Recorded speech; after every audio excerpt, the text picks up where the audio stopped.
Kahapon, nagpa-presscon, pinaunlakan ng ating Pangulong Bongbong Marcos, yung mga taga-mainstream media. Si Sara, nagpa-presscon din kahapon. Kaya lang, nang pinakinggan natin, yung mga issue niya, mga pang-sarili man lang. Position would love to bring me into this to include me in all of this.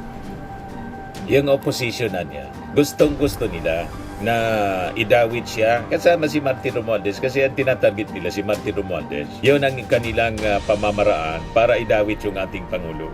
Una si Martin, next the President.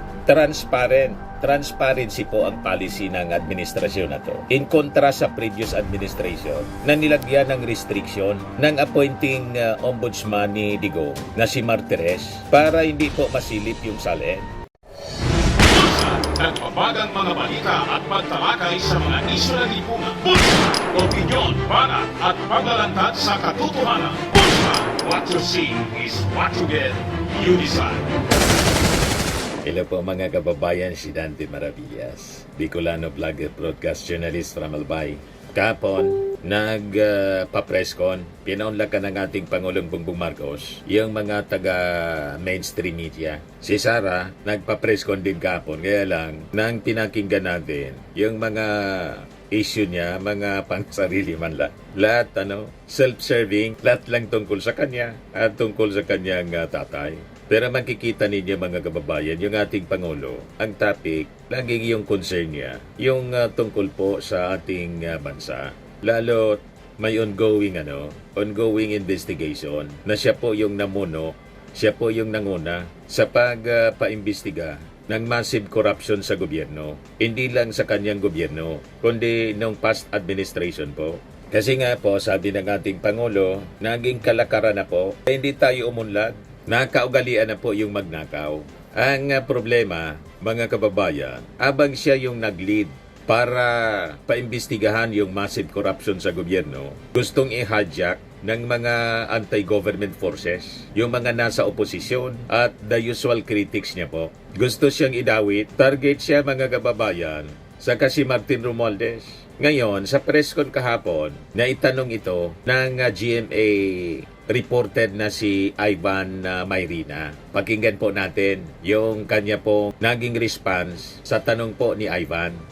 Si Ivan Mayrina po ng GMA. Mr. President, this is on the ongoing investigations on corruption. How do you respond to assertions that these investigations will eventually lead to your doorstep? Because number one, will eventually lead to your doorstep. Because number one, you signed the budget. You have direct supervision over those you appointed who may be involved. And of course, you hold sway over your political allies in both houses of Congress whose names are now being floated, led of course by the former Speaker and your cousin, Martin Romualdez. Well, I'm confident because I know what we did or did not do. But if Tama yung analysis natin. Hindi magpapaimbestiga yung ating Pangulo kung sangkot siya at sangkot din si Martin Romualdez. Kaya si Martin Romualdez, mga kababayan, confident just like the President. Kaya nang ipatawag siya mga kababayan ng ICI, winelcome niya agad. Excited pa po mga kababayan si Martin Romualdez na humarap. Anong statement ng ating Pangulo? Balikan natin yung tanong ni Ivan. Houses of Congress whose names are now being floated, led of course by the former Speaker and your cousin, Martin Romualdez. well, I'm confident because I know what we did or did not do. Confident ba daw siya mga kababayan kasi we know what I did and did not do. Alam niya kung ano ang kanyang ginawa at hindi niya ginawa. Nakita ninyo mga kababayan? Kaya yung mga kalaban ng ating Pangulo at ni Martin Romualdez, galit na galit kasi gusto nilang kaladkarin yung magpinsan sa korupsyon. Imalinaw po na si Diskaya tumabo 2016. Nagtanong si Bato de la Rosa. Inulit pa ni Bato. Sabi ni Sara Diskaya. 2016 talaga niya. Anyway, ituloy muna natin ito. Pahayag ng ating Pangulo sa tanong po ni Ivan Mayrina. But if we investigate everybody, we'll follow the evidence, and wherever that leads is not something that we try to direct or influence.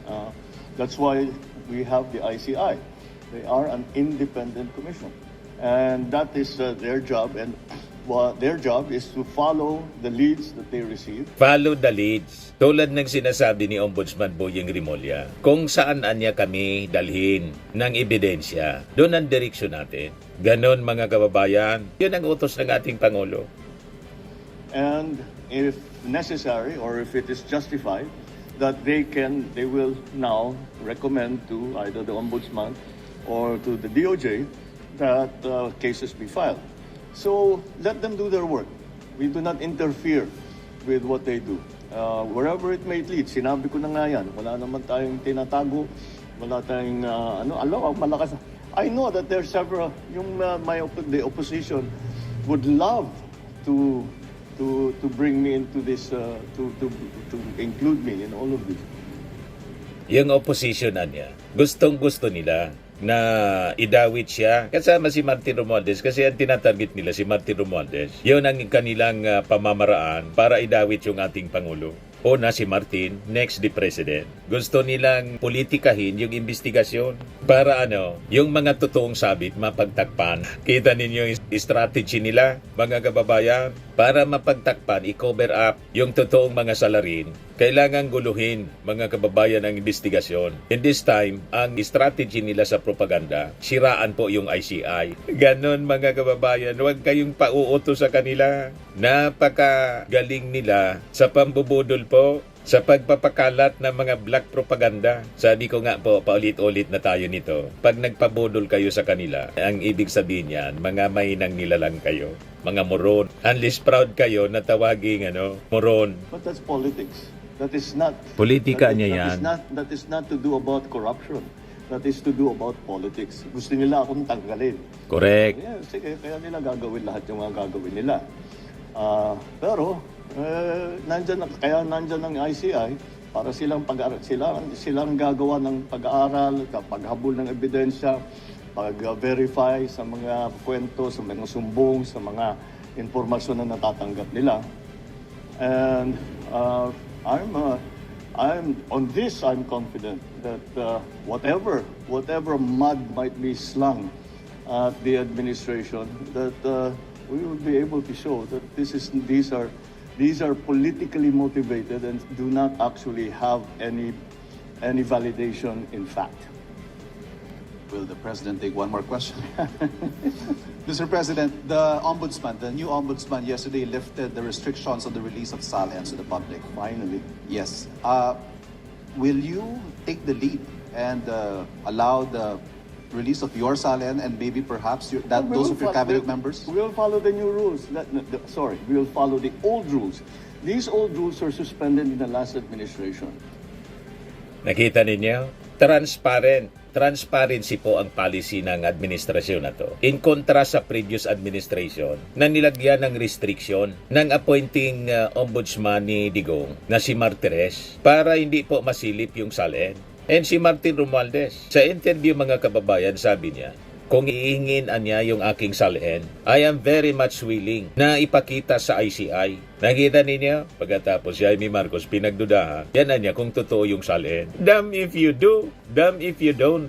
Di ba po? Bakit si Jaime Marcos, mga kababayan, na kaalyado ng mga Duterte, palibasa kaalyado ng mga Duterte, kahit siya Marcos, nung in place ang restriction sa SALN, wala siyang sinasabi. Di ba? Ngayon, ang policy ng administrasyon ng kanyang kapatid, tanggalin ang restriction. Ginawa naman niya, nagtanim siya ng pagduda. Sana lang lulugar, mga kababayan ng ating gobyerno. Diba? So parehas po. Ni Speaker Martin, ganun din ang ating Pangulo. Willing siya to share sa publiko yung kanyang SALN. Where the SALN was, it was much easier to get a copy of the SALN and to examine it. And I was quite surprised to find out when I first came into office that was no longer the case. That it was almost impossible, in fact, to get a copy of people's SALN. And so we are just going back to the old procedure, and we will follow that. Whatever happens. Again, my SALN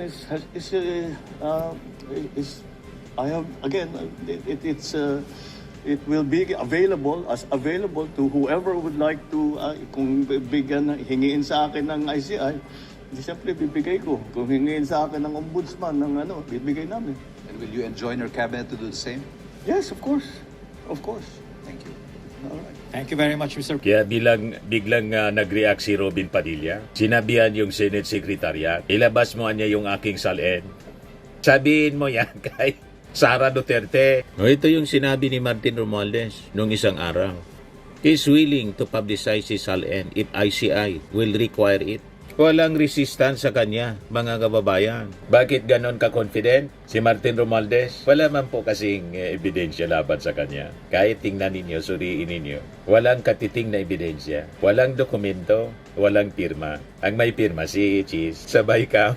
So makikita ninyo yung propaganda. It's a blame game. Talagang pure politics po. Normal sa Philippine politics, style ng political propaganda. Pag hindi nila kayang i-probe yung corruption, ang ginagawa nila, confusion sa pamamagitan ng social media. Pero makikita ninyo, sa ebidensya ngayon, it clears Martin Romualdez completely. Yan ang ebidensya ng dokumento. Walang Martin Romualdez, mayroon ito. Huwag kami mga DDS propagandista. O diba? Sungal-ngal kayo ng ebidensya. So makikita ninyo ngayon sa mga dokumento, lumalabas po ang insertions po nag-originate sa Senado. Sa BICAM. O ngayon, ang tanong, sino ba ang nag-represent ng Senado sa BICAM? Alam na ninyo. Kitang-kita ang pirma. Hindi ninyo maluloko, mga DDS influencers, ang ating mga mamamayang Pilipino kasi kitang-kita yung pirma. Wala kayong pirma na makikita na kahit pangalan. Wala kayong makikitang pangalan at pirma ni Martin Romualdez. Na gusto ninyong pahida ng dumi kasi ang tinutumbok ninyo, pag sabit niya si Martin Romualdez, siguradong may basbas yung Pangulo. Sabi ng ating Pangulo, confident kami kasi alam ko yung ginawa ko at hindi ko ginawa. Hindi opposition na niya. Would love na isabit ako para tanggalin sa pwesto. Alam na ninyo kung sino yung uupo pag tinanggal yung Pangulo. Ang uupo, Vice Presidente, di happy sila. Magpipiesta sila uli at ibabalik nila yung restriction sa salin para hindi masilip. Nagets na ninyo, mga kababayan, ang gusto nilang mangyari? At pag naupo yung kanilang gusto maging presidente, uuwi na si Harry Roque. Harry Roque po, halos mabaliw na po sa kakabanat doon sa dahig para gatungan yung mga tao na mag-alsa laban sa ating Pangulo. Ang bagong hero niya, rockstar daw, si Kiko Barsaga. Talagang nawala na rin sa tamang pag-iisip si Harry Roque dahil sa patong-patong na problema na siya man lang po yung may gawa. So, tingnan natin mga kababayan ang kontrast ng previous and present administration. Panahon ni Digong, itinago yung salin. Walang transparency. At pag may investigasyon, minomora niya yung nag-iimbestiga. Ngayon, sa panahon ng ating Pangulong Bongbong Marcos, yung lahat ng restriction sa salin, pinatanggal niya. Yun ang instruction niya, mga kababayan, kay Boyeng Rimulya, bagong ombudsman. And gladly yung ating Pangulo at si Martin Romualdez nagsabi, willing siya na i-share sa ICI at kahit anong agency, ombudsman, DOJ, pati sa media, yung kanyang salin. Nakikita ninyo yung pagkakaiba ng may tinatago at walang itinatago na korupsyon. You see? Kasi kung may tinatago kang korupsyon, siyempre, i-restrict mo yung salin at magagalit kapag iniimbestigahan. Tama po. Kaya yung mga may tinatago, tumatakbo sa Supreme Court, sa kung anong agency. At pag may intensyon yung isang agency ng gobyerno tulad ng ombudsman na bulat-latin, nagagalit po.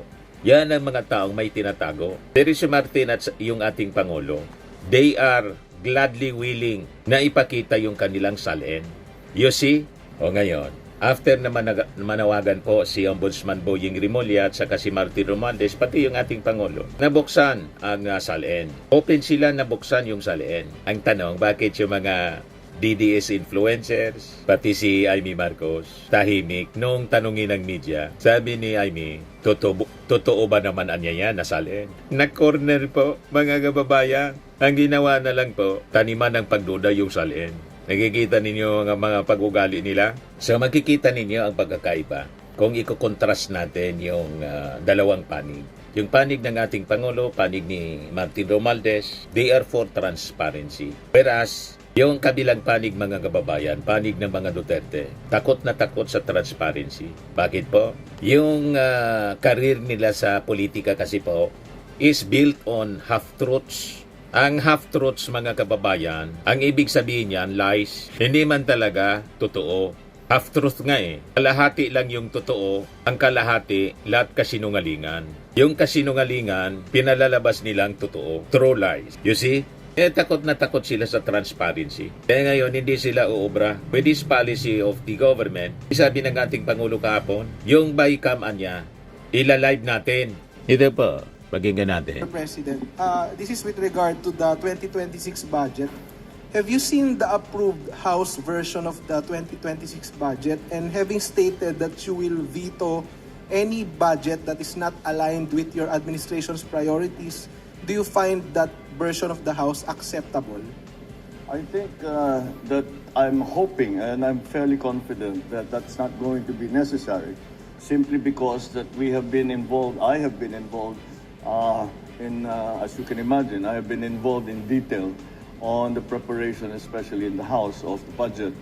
And as far as we have been able to examine, there are no projects that are listed there. There are no items that are listed there that are outside of the socio-economic development plan of the Philippines and all the plans derived from that, i.e., kung saan pupunta yung FMR, kung saan pupunta yung school building, kung saan pupunta, all of these are all part of the general plan. So I do not think, from the last time that I saw the last version of the budget, wala naman akong nakita na humihiwalay doon sa plano ng national government.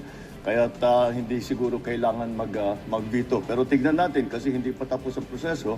Dadaan pa sa Senado yan, dadaan pa sa BICAM, at titignan natin at titiyakin natin na ganun pa rin ang sinusundan na proseso na dapat nasa ilalim lahat ng ating plano para sa national na galing sa national government. And to further encourage transparency, I intend to live stream the BICAM. Live stream So po. that's what I told them already. There is no more small committee. Yung dating ginagawa that they have a BICAM, then they suspend, then there's a small committee. Wala nang small committee. Tinanggal yung I small have the committee. agreement of the Senate President and the Speaker na ganun ang gagawin natin. We will live stream the entire process so that if there are questionable, shall we say, insertions or additions or all that, it will also be clear who moved, who made those changes, Correct. or who proposed those changes, so that people will know. So that is what we have instituted, some new procedures. But you know, the BICAM is actually a public hearing, pero hindi ganun ang nasusunod. So because may small committee, so now it will be all out in the open. Thank you, Mr. President. Kita ninyo ang commitment niya for transparency. Ganon ang ating Pangulo. Yan ang gagawin ng ating Pangulo sa BICAM para hindi na maulit yung previous insertions na nangyari doon sa 2025 budget na lumilitaw po ang pangalan, hindi man si Martin kundi si Chis Escudero. At nang mag-imbestiga po at matanong yung mga district engineers kung sino yung tumanggap ng SOP, wala man pong Martin Romualdez na mention. Ang itinuturo po si Chis Escudero, si Jinggoy, mga senador, si Joel Villanueva, sino pa yon? Si Bong Revilla, yun ang mga na-mention. Hindi man po na-mention si Martin. Ang nag-mention lang po si Gutesa na nag-deliver sila. After na-mention ni Gutesa na nag-deliver sila ng mali-malitang basura. Mali-malitang basura daw. Nang i-invite po para i-verifika ng DOJ kung gaano katotoo yung kanyang sinabi. Hindi na nagpakita. May mali siya po talaga. So makikita ninyo, mapapansin ninyo, habang yung mga DDS trolls, siyempre sila yung nasa printira ng propaganda. Sigaw ng Romualdez corruption na wala man pong resibo. Tahimik si Chis, tahimik si Aimee, tahimik si Sara. Alam na ninyo kung bakit. Tahimik din si Davila, yung taga-media, mga kababayan na laging mabilis magkomento pag sa iba, tahimik doon. So bakit sila tahimik? Kung ang totoong laban, pinaglalaban nila is transparency. So this is a challenge kay Davila. Bakit hindi ninyo tanungin si Chis Escudero tungkol sa transparency? Ayan ang tanong natin. So ang test mga kababayan ng honesty and courage, yung willing ka ay ipakita yung salin.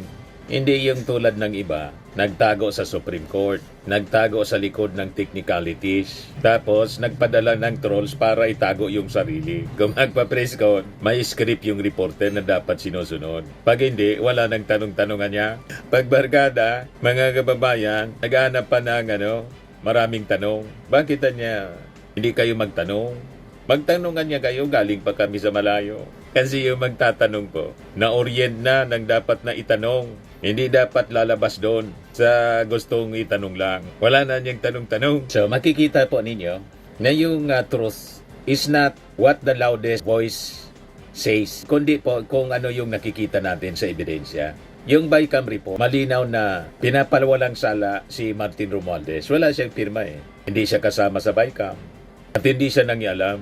And traditionally, hindi man pala talaga kasama dyan sa BICAM yung speaker, pati yung Senate President. Kaya lang, iba yung nangyari last year para sa 2025 budget. Talagang nangialam si Chis Escudero at may pirma siya. Pero ang tinuturo si Martin. Nakita na ninyo? Wala siyang papel sa BICAM. Si Martin, walang pirma, therefore no guilt. Kaya confident siya na humarap sa ICI, walang reklamo. So makita ninyo sa pagkatao ni Martin, sa harap nitong mga controversies na to mga kababayan, he is calm under fire, transparent under oath. Wala siyang pag-iwas na sumumpa. And lastly, probadong inosente, base sa ebidensya, base sa resibo. Malinaw ang resibo. Firmax Firming and Lifting Cream, pinapahid po sa mga pulses in affected area. Mainam po sa paninigas ng mga kaso-kasuan. Ito naman po, Automax Radiant Serum. Sa mukha naman yung application, anti-aging po siya. You will look 10 years younger than your age. Sa mga cancer patients naman po, baka lang gusto ninyo itong itry. Neng siya red mixed fruit drink. Hindi mo po siya gamot, food supplement siya. Kaya lang, gawa siya mga kababayan sa goji berry. Yung goji berry, may anti-cancer properties. O ngayon, yung mga inquiries ninyo, dumiritso na lang kayo sa aming messenger sa Facebook para masagot namin agad. Ayos pa? Ayos na ayos niya, Mr. Maravilla. Sa mga nagana po ng malinis and spacious fitness gym, pumunta lang po kayo sa aming Colossal Fitness Gym. May Grab car rental din po kami. But anyway, ito po pala yung aming bagong product na binibenta online. I am worldwide amazing pure organic barley powdered drink mix from Australia. Negosyo to ng aking anak na architect entrepreneur Riz Maravillas. Ayan po. Kontakin na lang po ninyo siya, Riz Maravillas on Facebook. Ang mga health benefits niya, boost immunity, improves digestion, enhance energy levels, packed with antioxidants, prevent cancer. Ito naman po yung bago naming product na binibenta online. Eye Glow Serum, whitening po siya. Tingnan ninyo yung epekto sa aking anak na architect before and now. Yung mga inquiries po ninyo, dumiretso na lang kayo sa kanyang Facebook account, Riz Maravillas.